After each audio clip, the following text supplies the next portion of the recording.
আসসালামু আলাইকুম, welcome back to my channel. আজকে আমি আপনাদের সাথে কোরিয়ান ফ্রাই চিকেন রেসিপিটি শেয়ার করব। এটা তৈরি করার জন্য 6টা লেগ পিস নিয়েছি। আপনারা চাইলে মুরগির যে কোনো অংশের মাংস দিয়ে এটা তৈরি করতে পারেন। প্রত্যেকটা চিকেনের মাঝ বরাবরই আমি কেটে নিব। এতে করে চিকেনগুলো অনেক দ্রুত ফ্রাই হবে এবং অনেক বেশি ক্রিস্পি হবে। এভাবে আমার প্রতিটা চিকেন কাটা হয়ে গেছে। এখন এগুলোকে আমি ম্যারিনেট করব। 1 চা চামচ লবণ, 1.5 চা চামচ আদা রসুন বাটা, 1 চা চামচ কালো গোলমরিচের গুঁড়া দিয়ে এটাকে আমি মাখিয়ে নিব। চিকেনটা ফ্রাইয়ের আধা ঘন্টা আগে এটাকে আপনাদের ম্যারিনেট করে রাখতে হবে। কেউ চাইলে আরও বেশিক্ষণ সময় ম্যারিনেট করে রাখতে পারেন, সেক্ষেত্রে অবশ্যই এটাকে ফ্রিজে রাখতে হবে।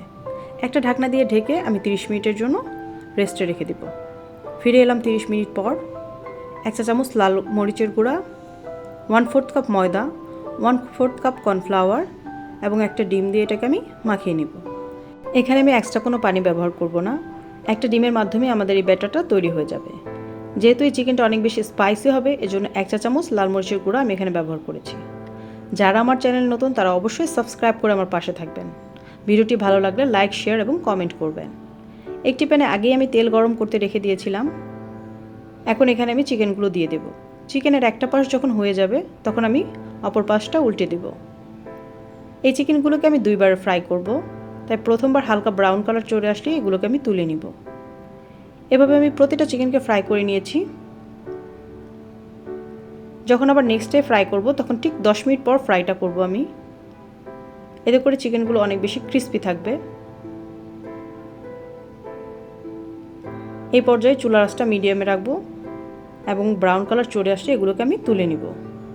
দেখতেই পাচ্ছেন কালারটা কি সুন্দর হয়েছে।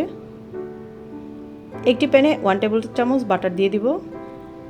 বাটারটা মেল্ট হয়ে আসলে আমি 1 টেবিল চামচ রসুন কুচি এখানে দিয়ে দিব। এই পর্যায়ে চুলার আঁচটা অবশ্যই লোতে রাখতে হবে, তা না হলে বাটারটা পুড়ে যাবে। রসুনটা হালকা ব্রাউন কালার চলে আসলে এখানে আমি 1/4 cup chilli sauce, 1/4 cup tomato sauce দিয়ে দিব। এখানে আমরা অবশ্যই মধু ব্যবহার করব, কিন্তু আমার হাতের কাছে মধু ছিল না, তাই 1 চা চামচ চিনি দিয়ে দিলাম।